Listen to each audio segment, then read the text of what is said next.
हाँ, तो आइए मेरे प्यारे प्रतियोगियों, सभी प्रतियोगियों का मैं हार्दिक अभिनंदन करता हूँ। हमारे YouTube चैनल में सर्वोच्च अकेडमी में सभी का स्वागत है। तो प्रिय विद्यार्थियों, हमारा प्रकरण चल रहा था समास, और समासों में हम अव्ययी भाव को पूर्ण करने के बाद तत्पुरुष समास को पूर्ण कर चुके थे। तत्पुरुष समास के जो हमने 6 प्रकार बताए थे, तत्पुरुष अपने आप में कर्म से लेके कर्म, कर्ण, संप्रदान, अपादान, संबंध, अधिकरण, ये 6 प्रकार का होता है। यहाँ तक की चर्चा हम कर चुके थे। अब तत्पुरुष, इसके अलावा कुछ तत्पुरुष के रूप और देखे गए हैं, उनकी चर्चा में और बता देता हूँ। और आज हम तत्पुरुष समास के जो अन्य प्रकार हैं, एक है नए तत्पुरुष, एक है लुप्त तत्पुरुष, उनकी चर्चा करते हैं। क्या क्या होते हैं नए तत्पुरुष और लुप्त तत्पुरुष, देखिए। यानी तत्पुरुष की बात करें, तत्पुरुष 6 प्रकार का हो गया अपने आप में। तत्पुरुष के 6 भेद हैं। अब ये जो भेद हैं, इसे नए तत्पुरुष कहा गया है और एक लुप्त तत्पुरुष है, ये अलग है। अब इन्हें तत्पुरुष क्यों कहा गया, इसका मैं कारण बता देता हूं। देखिए, नए तत्पुरुष क्या होता है।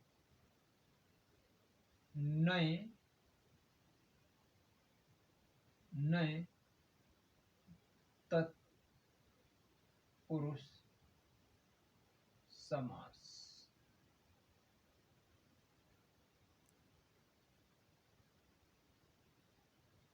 नए तत्पुरुष समास में है क्या, देखिए।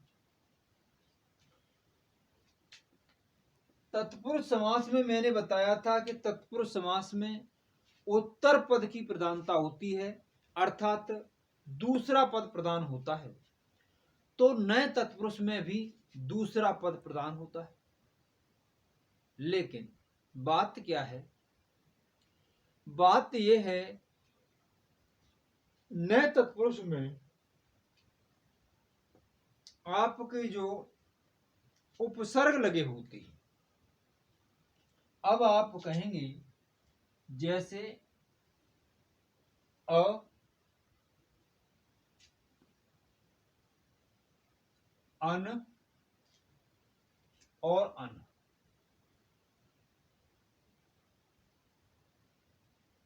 ये जो है आपके, ये एक उपसर्ग है। इस समास का भी दूसरा पद प्रधान होता है, इसलिए इसे तत्पुरुष कहा गया। तत्पुरुष तो इसे इसलिए कहा गया नए तत्पुरुष को कि इसका दूसरा पद प्रधान होता है। अब नए क्यों कहा गया, अब ये जो उपसर्ग हैं अ, अन, अन, ये नकारात्मक अर्थ देते हैं। नकारात्मक अर्थ देने के कारण इनको नए, और तत्पुरुष दूसरा पद प्रधान होने के कारण तत्पुरुष, इसीलिए इस पूरे पद को नए तत्पुरुष कहा गया। नकारात्मक अर्थ देने के कारण इसे नए, और दूसरा पद प्रधान होने के कारण इसे तत्पुरुष, तो मिलाकर के नए तत्पुरुष कहा गया है। नकारात्मक अर्थ दिया इसीलिए नए है, और दूसरा पद प्रधान है इसीलिए तत्पुरुष। तो ये पूरा पद क्या कहलाया, नए तत्पुरुष कहा गया। अब बात आती है इसमें अ, अन और अन, ये उपसर्ग लगे होते हैं। जब उपसर्ग लगे हुए हैं तो आपके सामने एक जटिल प्रश्न उठ रहा होगा कि आपने तो ये बताया था कि जहां पर उपसर्ग लगे होते हैं, अधिकांश यूट्यूबर ये बताते हैं, अधिकांश टीचरों के द्वारा ये बताया जाता है कि जहां पर उपसर्ग लगा हुआ है तो सीधा अव्ययी भाव ठोक दो। लेकिन यहां पर तो उपसर्ग लगे हुए हैं, लेकिन फिर आप इसे नए तत्पुरुष क्यों बता रहे हैं। देखिए प्रिय मित्रों, ये मैंने पहले भी बताया था और आज मैं भी ये क्लियर कर देता हूं कि अगर उपसर्ग लगा हुआ है, अगर उपसर्ग लगाया हुआ है चाहे अव्यय लगा हुआ है शब्द के प्रारंभ में, परंतु लिंग वचन के अनुसार उसमें कोई परिवर्तन हो रहा है, किसी भी स्थिति के कारण उसका बहुवचन बन सकता है या उसके लिंग वचन को बदला जा सकता है, तो वह अव्ययी भाव नहीं होगा, नहीं होगा। यही कहानी ये है कि जो अ, अन और अन है, उन शब्दों के सामने जो लग रहा है उसके रूप में परिवर्तन हो जाता है, और रूप परिवर्तन होने के कारण इन्हें अव्ययी भाव नहीं, इन्हें न तत्पुरुष कहा गया है। जैसे अब देखिए, ये जो अन है ये तो लगता है स्वर, स्वरों के आगे, स्वर से पहले लगता है, और ये अन है व्यंजन, व्यंजन से पहले लगता है, लगाया जाता है। और ये क्या है, ये व्यंजन से पहले लगाया जाता है, और यह तद्भव, तद्भव शब्दों में लगता है, और ये स्वरों के सामने लगता है। जैसे अब देखिए, अ यहां पर उपसर्ग जरूर है। अब है अनाथ, अनाथ, अनाथ का मतलब है जिसका कोई नाथ नहीं, जिसका कोई रखवाला नहीं, अनाथ। लेकिन इसका बहुवचन बनाया जा सकता है।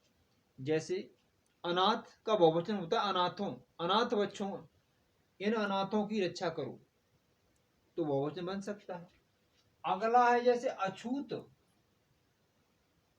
जिसका कोई नाथ न हो, इसका ये अर्थ है अनाथ। अगला है जैसे अछूत, अछूत का भी बहुवचन बन सकता है। इसका बहुवचन होता है अछूतों, अछूतों का उद्धार करो, तो ये अछूत का बहुवचन अछूतों बन सकता है। ये क्या है, इसका बहुवचन है, ये बहुवचन है अछूत का। जब जिन शब्दों का बहुवचन बन सकता है, एक वचन से बहुवचन में बदले जा सकते हैं, चाहे उनके सामने उपसर्ग भले ही लगा हुआ हो, चाहे उनके सामने अव्यय भले ही लगा हुआ हो, लेकिन फिर भी वो अव्ययी भाव समास नहीं रहते, क्योंकि वहां पर अव्यय की प्रधानता है ही नहीं, अव्यय की प्रधानता है ही नहीं। जैसे अन है, अन आपका बन जाएगा अनाचार, अनाचार, अन प्लस आचार, यानी अन किस में लगेगा, ये स्वर से पहले लगता है। अगर इसके संधि करें तो ये होगा अन प्लस आचार, तो अन प्लस आचार, इस आने ये पूरा कर दिया, बराबर अनाचार बन गया। ऐसे ही अनभिज्ञ, अनभिज्ञ, तो अनभिज्ञ, अनभिज्ञ की बात करें तो अन प्लस भिज्ञ, अभिज्ञ बन जाएगा। इसकी संधि क्या हो जाएगी, अन प्लस अभिज्ञ, यानी जिसे किसी बात का ज्ञान नहीं है, ये अनभिज्ञ है, उस बात से परिचित नहीं है, तो अनाचार में अन प्लस आचार अनाचार है, और अनभिज्ञ में अन प्लस अनभिज्ञ। लेकिन इनका भी बहुवचन बन सकता है, इन्हें अनाचारों और अनभिज्ञों बहुवचन में बदला जा सकता है, इसीलिए यहां पर ये न तत्पुरुष है। अब है अन जो हमारा हिंदी उपसर्ग है तद्भव शब्दों में लगता है, यह हिंदी का अव्यय है जो उपसर्ग की भांति प्रयोग होता है और नकारात्मक अर्थ देता है। ये अन जो है हिंदी अव्यय है, उपसर्ग की भांति लगता है और नकारात्मक अर्थ देता है, इसीलिए इन समासों को क्या बोला गया है, नए तत्पुरुष कहा गया है। जैसे अनपढ़, अनपढ़, अनजान, अनपढ़, अनजान, अनसुना, अनसुना। तो ये पढ़ के सामने लग रहा है, जान के सामने लग रहा है, सुना के सामने लग रहा है, ये सब क्या है, नए तत्पुरुष है, क्योंकि इनका बहुवचन बन सकता है अनपढ़ो, अनजानो, अनसुनो, अनसुना। तो ये सब क्या है, इनके बहुवचन बनाए जा सकते हैं, इनका बहुवचन बनाया जा सकता है, इसीलिए इसको क्या माना गया है, इसको नए तत्पुरुष माना गया है। तो प्रिय विद्यार्थियों, नए तत्पुरुष में यही है जो नकारात्मक अर्थ देता है और जिसके सामने अव्यय लगे हुए हैं, और जो नकारात्मक अर्थ दे रहा है उसे नए तत्पुरुष कहा जाता है। नोट में ये लिख सकते हैं, अगर इन अव्ययों के कारण पूरा पद ही अव्यय की भांति कार्य करे, अर्थात उसमें लिंग वचन के साथ कोई परिवर्तन नहीं हो, तो वहां पर अव्ययी भाव होगा, नए तत्पुरुष नहीं होगा। जैसे मान लो, अब ये तो हो गया नए तत्पुरुष, नए तत्पुरुष हो गया, लेकिन कहने की बात यह है, अगर ऐसा शब्द आते हैं जिनको बदला नहीं जा सकता है लिंग वचन के अनुसार, और वो शब्द आ जाते हैं, अगर इन अव्ययों के कारण, इसे नोट करके लिख सकते हो, नोट में लिख सकते हो, अगर अव्ययों के कारण पूरा पद ही अव्यय की भांति, अगर अव्यय के कारण पूरा पद ही अव्यय की भांति कार्य करे, अर्थात उसमें लिंग वचन के साथ कोई परिवर्तन नहीं हो सके, तो वहां पर अव्ययी भाव ही होगा, नए तत्पुरुष नहीं होगा। जैसे अकारण, अकारण, उपसर्ग लगा हुआ है, अव्यय कारण, लेकिन इसका अकारण नहीं बनता, अकारण है, अनाद है, अकारण है, अनाद है, अनवन है, अधर्म है, अधर्म, अनवन,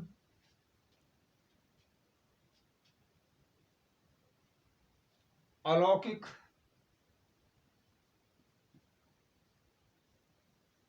अलौकिक, अदृश्य,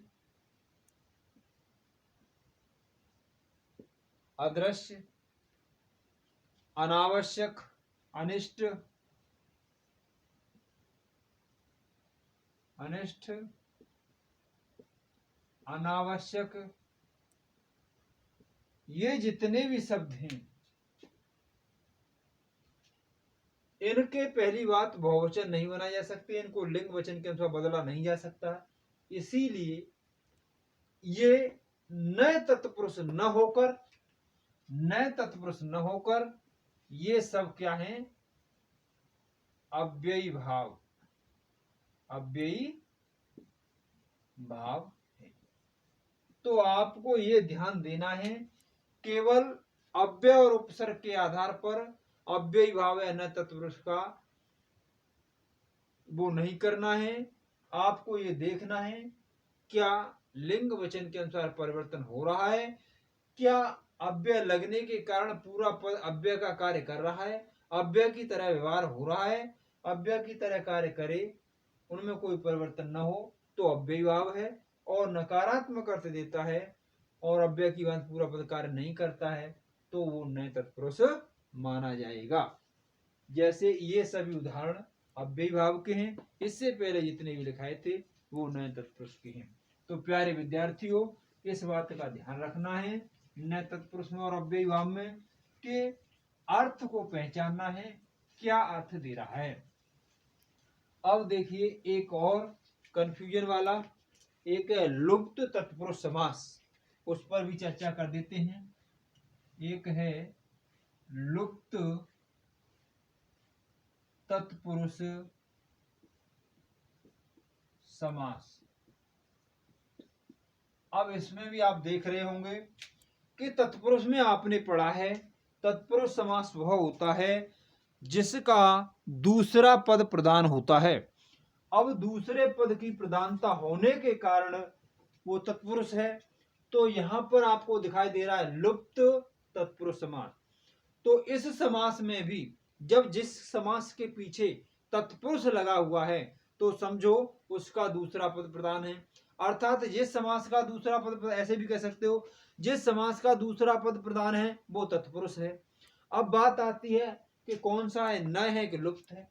तो नए में तो मैंने बता दिया कि नए तत्पुरुष कौन सा होगा, जिसमें अव्यय लगे हुए हैं और नकारात्मक अर्थ दे रहे हैं। नए का मतलब नकारात्मक अर्थ दे रहे हैं। यहां पर लुप्त, लुप्त का मतलब है लोप हो जाना, छिप जाना। ऐसे समास इसे कह सकते हो, ऐसा समास जिसमें, ऐसा समास जिसमें, ऐसा समास जिसमें कारक चिन्हों के साथ, कारक चिन्हों, कारक चिन्हों के साथ साथ अन्य पदों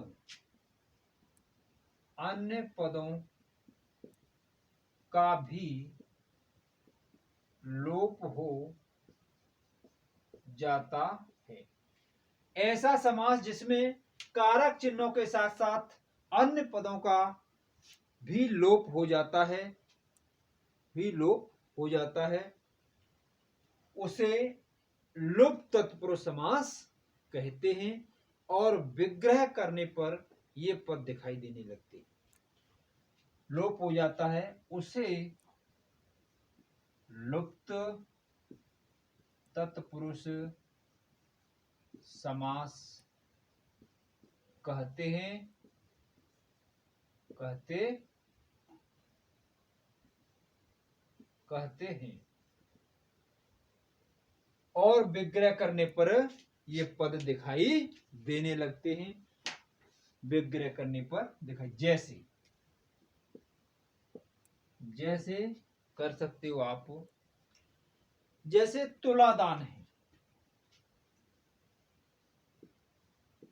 तुलादान। अब देखो भाई तुलादान क्या होता है। जैसे हमारे मतलब हिंदू धर्म में परंपरा है, किसी के बच्चे को यानी पनप नहीं रहा है या कोई बीमारी या कोई रोग लग गया है, अब पंडित जी ने बता दिया इस बच्चे के बराबर तुला दान कर दो तो ये ठीक हो जाएगा। तो क्या किया, उस बच्चे को एक पलड़े में बिठाया, दूसरे पलड़े में अन्न रख दिया, तुला दान यानी गेहूं रख दिए। पंडित जी ने बताया कि इसके बराबर गेहूं तौल के दान कर दो, तो दूसरे पलड़े में गेहूं को रख दिया, बच्चे के बराबर गेहूं तौले और उन गेहूं को दान दे दिया। तो ये क्या है, तुला दान। इसमें न तो तुला का दान हुआ है न बच्चे का दान हुआ है, केवल गेहूं का दान हुआ है। तो अगर इसमें तुला दान, तो इसमें विग्रह करेंगे, इसमें विग्रह होगा जैसे तुला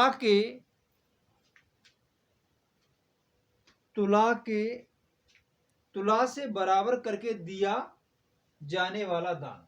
तुला दान में विग्रह करेंगे तुला से बराबर, तुला से बराबर करके दिया जाने वाला दान। अब विग्रह तो ये है, तुला से बराबर करके दिया जाने वाला दान। अब वैसे इसकी विभक्ति क्या है? से। तुला से बराबर करके दिया जाने वाला,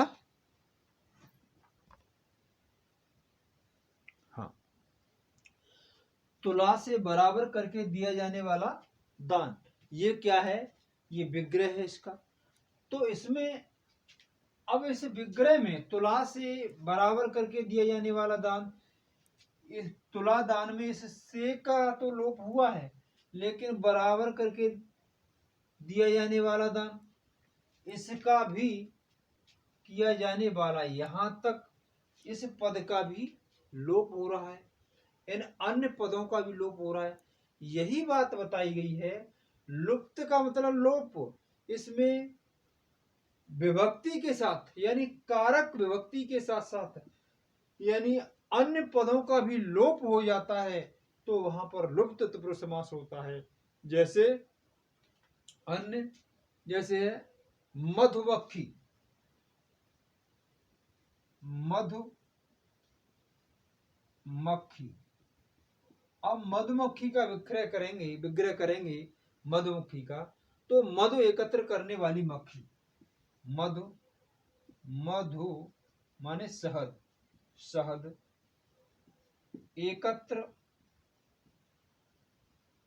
एकत्र करने वाली मक्खी।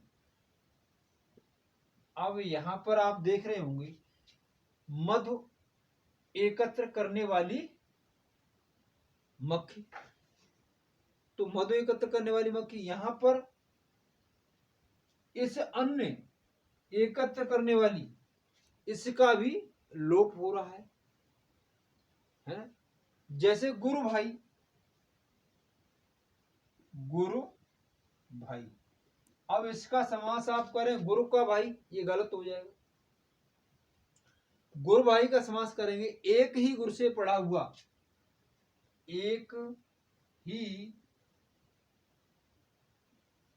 गुरु से पढ़ा हुआ शिष्य, यानी एक ही गुरु से पढ़ा हुआ शिष्य, एक तो वो होता है गुरु भाई, या गुरुपुत्र, गुरुपुत्र को भी गुरु भाई कह सकते हो। तो यहां पर एक ही गुरु से पढ़ा हुआ शिष्य गुरु भाई, तो यहां पर क्या हो रहा है? यहां पर भी लोप होता है। तो कहने का मतलब ये है, एक ही गुरु से, ये से का तो लोप होगा ही, पढ़ा हुआ शिष्य, इसका भी लोप हो रहा है। तो इसमें यही बताया गया है लुप्त तत्पुरुष में, जैसे जो कारक विभक्ति होती है, कारक विभक्तियों के साथ साथ अन्य पदों का भी लोप होता है। जैसे अगला है दही बड़ा, दही बड़ा। अब दही बड़ा में दही में डूबा हुआ बड़ा। अब ये बात है, दही में डूबा हुआ बड़ा, तो इसमें मैं का तो लोप होगा ही, मैं का तो लोप होगा, लेकिन ये डूबा हुआ इसका भी लोप हुआ है, इसका भी लोप हुआ है। तो ये क्या है? यहां पर लुप्त तत्पुरुष है। अब जैसे पर्णशाला, अगला उदाहरण लेते हैं, पर्णशाला। अब पर्णशाला क्या होती है देखें, पर्णशाला, पर्णशाला कहते हैं पत्तों या पर्ण से बनी हुई शाला, पर्ण कहते हैं पत्ते, तिनके, पर्ण से बनी हुई साला। तो ये से का तो लोप होगा, बनी हुई इसका भी लोप होगा, तो यहां पर पर्णशाला हो जाएगा। अब बात यह है कि जितने भी ये समास के उदाहरण हैं लुप्त तत्पुरुष की, ये अपने आप में एक नोट लिख लेना है, क्योंकि पीछे इनके तत्पुरुष लगा हुआ है। तो तत्पुरुष तो हैं सभी, लेकिन ये लुप्त तत्पुरुष हैं। अगर ऑप्शन में ये क्वेश्चन आ जाते हैं, ये प्रश्न आता है और पूछता है कौन सा समास है, तो अगर ऑप्शन में लुप्त तत्पुरुष नहीं है तो तत्पुरुष के अंतर्गत इनको माना जाएगा। अगर ऑप्शन में लुप्त तत्पुरुष नहीं है तो इनको सबको तत्पुरुष के अंतर्गत माना जाएगा। परंतु ऑप्शन में लुप्त तत्पुरुष और तत्पुरुष दोनों हैं तो पहले प्रायिकता लुप्त तत्पुरुष को दी जाएगी, क्योंकि ये सभी जो समास के उदाहरण हैं ये लुप्त तत्पुरुष के उदाहरण हैं, क्योंकि इसमें कारक विभक्तियों के साथ साथ अन्य पदों का भी लोप हुआ है, इस कारण इनको लुप्त तत्पुरुष कहा गया है। तो प्रिय विद्यार्थियों, इस बात का आपको ध्यान रखना है और बारीकी से इस बात, ये बहुत ही बारीक पहलू है, क्योंकि वैसे ये समास तत्पुरुष हैं, लेकिन अगर ऑप्शन लुप्त तत्पुरुष आता है तो प्रायिकता लुप्त तत्पुरुष को देनी है, क्योंकि इनमें कारक विभक्ति के साथ साथ अन्य पदों का भी लोप हो रहा है। तो मैं यही कहूंगा सभी प्यारे विद्यार्थियों, आप इसे बारीकी से पढ़ें, बारीकी से अध्ययन करें, ये आपके लिए बहुत ही लाभकारी सिद्ध होंगे। और इन्हीं शब्दों के साथ मैं अपने लेक्चर को विराम देता हूं। और अब हमारे दो समास पूर्ण हो चुके हैं। अब अगला समास है हमारा कर्मधारय और द्विग पर चर्चा करने वाले हैं, और उसके बाद द्वंद्व और बहुब्री। तब हम समासों से फिर पूर्ण समास कराने के बाद एक हम कुछ प्रश्नों की श्रृंखला लेंगे, जिसमें आपको उस प्रश्नों की श्रृंखला को लगाना है। थैंक्स मित्रों, धन्यवाद। इन्हीं शब्दों के साथ मैं वीडियो को विराम देता हूं, और आप पढ़ते रहिए, मुस्कुराते रहिए, और चैनल को सब्सक्राइब करें, लाइक करें, जरा आप थोड़ा इसे शेयर भी किया करें। थैंक्स मित्रों।